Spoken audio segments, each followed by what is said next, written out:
नमस्कार। आज हमारी बातचीत होने जा रही है विवेक रंजन जी से।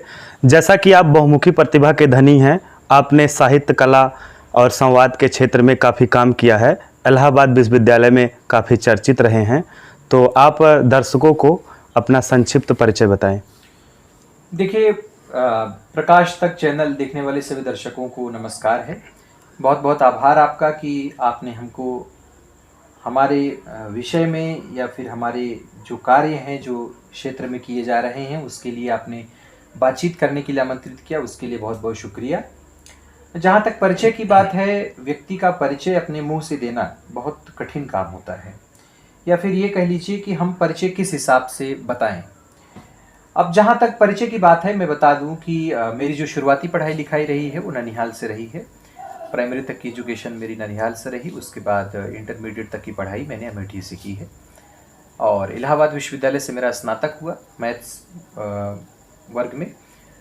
फिजिक्स, केमिस्ट्री, मैथ मेरा विषय रहा यहाँ पर। और उसके बाद मैंने फ्रेंच की पढ़ाई की।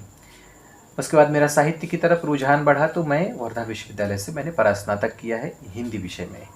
और हिंदी विषय के साथ साथ मानवाधिकार और मलयालम जैसे भाषाओं का भी हमने वहाँ पर अध्ययन किया रहकर। और अभी लोक कलाओं के शोध को लेकर के मैं विगत 3-4 सालों से कार्यरत हूँ। थोड़ा बहुत जो हो पाता है वो पत्रकारिता से अपना जुड़ाव है, लेख लिखना, और बस यही है। आप इलाहाबाद विश्वविद्यालय में काफ़ी चर्चित रहे हैं। आपने वहाँ का वंदना गीत भी लिखा है, तो क्या वंदना गीत की कुछ लाइनें आप सुना सकते हैं? इलाहाबाद विश्वविद्यालय की वंदना 2016 में मैंने लिखी थी।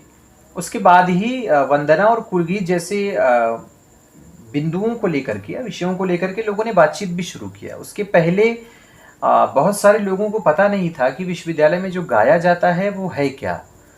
तो इलाहाबाद विश्वविद्यालय का ऐसे ही मैंने गुणगान करते हुए जय तु जय जय विश्वविद्यालय इलाहाबाद, इस पंक्ति के नाम से चमकी चहुदिश तेरी आभा गूंजे जय जय नाद, ये पंक्ति बना करके मैंने एक वंदना लिखी थी 2016 में। तब मैं बीएससी में पढ़ रहा था। निवर्तमान कुलपति 2017 में रतनलाल हांगुलू आते हैं। उन्होंने उस वंदना का विमोचन 15 अगस्त को किया था। उसके बाद छात्रों को लगा कि यहाँ पर जो गीत गाया जाता है वो हमारा गीत गाया जाता है, लेकिन वो है कुल गीत जो यहाँ पर गाया जाता है। उस कुल गीत को भी मैंने वीडियो रूपांतरण करा करके यूट्यूब पर डलवाया, जिससे भारत ही नहीं बल्कि विश्व के कोने में जो भी बैठे हुए इसके अलुमनाई हैं, जो यहाँ से पढ़े लिखे हैं, वो उसे देख सकें। और वो इतना क्रिएटिव बनाया गया कि लिरिक्स भी उसके साथ चलती हैं, और जैसे जैसे लिरिक्स होती हैं उसी हिसाब से इलाहाबाद विश्वविद्यालय से संबद्ध राजनीतिक और साहित्यिक व्यक्तियों का चित्र भी साथ चलता है। तो वो यूट्यूब पर डाला गया और वंदना का विमोचन किया गया।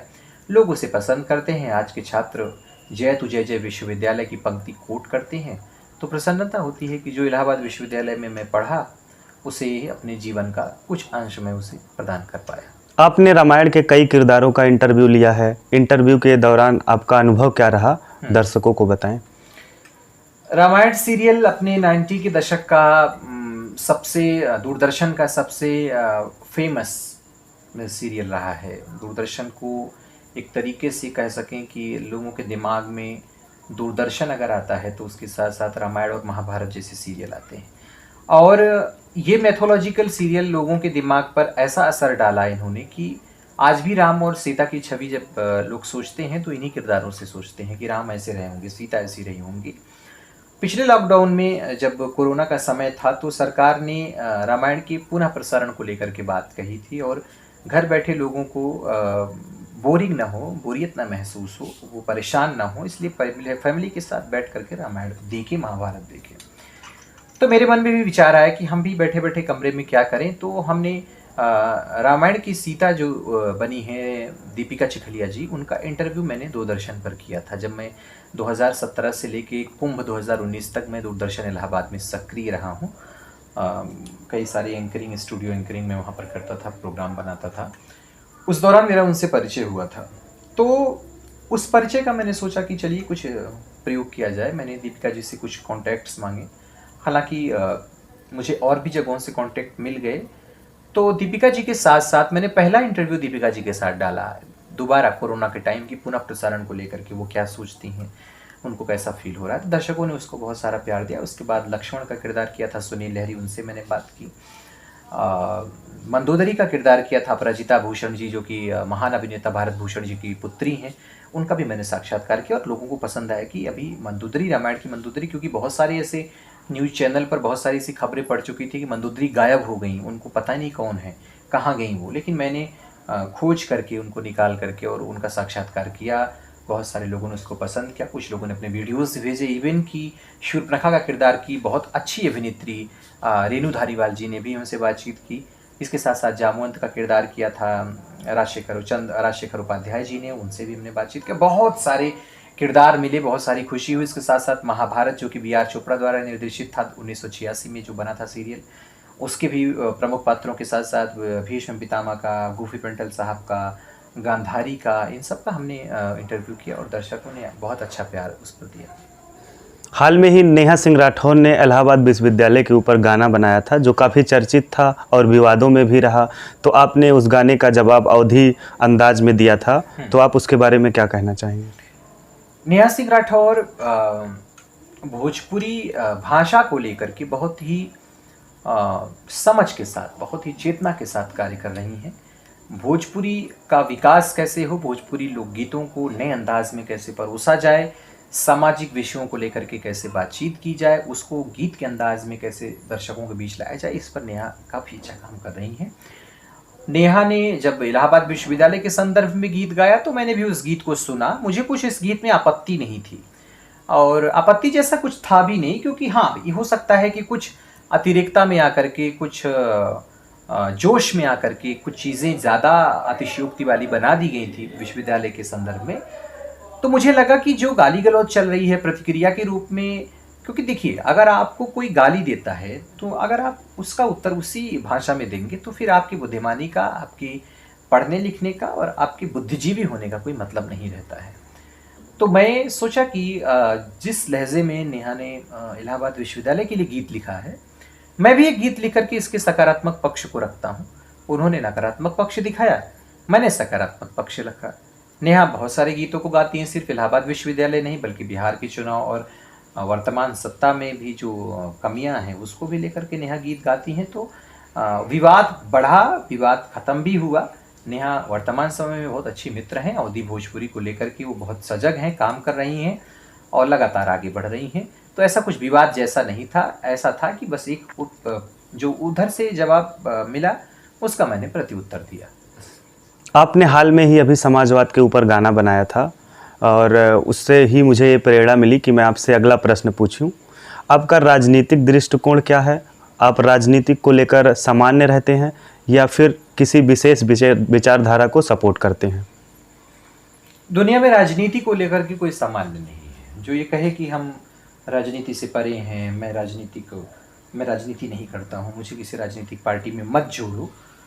हर आदमी राजनीतिक चीज़ों से जुड़ा है। आप अगर सरकार से या सरकार में रह कर के, आपके ऊपर एक सरकार है जो आपको हैंडल कर रही है, वो कुछ नियम कानून बनाती है, आपके ऊपर लागू करती है, वो किसी न किसी राजनीतिक दल के अंडर में आप काम कर रहे हैं। तो हम इससे नहीं मुकर सकते कि हम किसी राजनीतिक दल से नहीं।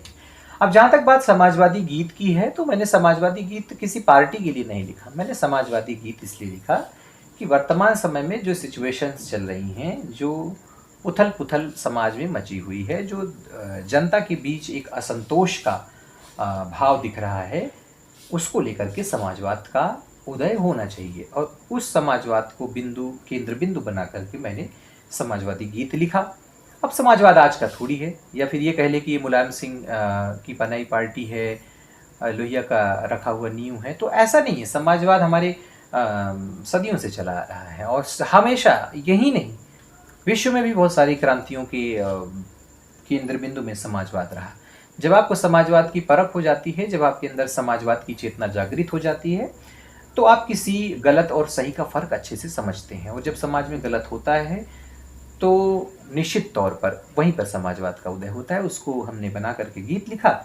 कुछ लोगों को वो खराब लगा, कुछ लोगों उसे पार्टी से जोड़ कर देखे, कुछ लोगों ने उसे सराहा कि वास्तव में जब गरीबी है, मजदूरी है, मजदूरों को परेशानी होगी, गरीबों को दिक्कतें होंगी, सत्ता के सताए लोगों को दिक्कतें होंगी, तो समाजवाद का उदय इसी परिस्थितियों में होगा।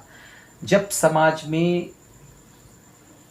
या सत्ता, जब दोहरा चरित्र अपनाएगी तब समाजवाद आएगा। और ये जनता को समझना पड़ेगा कि सरकार और सत्ता के दोहरे चरित्र क्या होते हैं।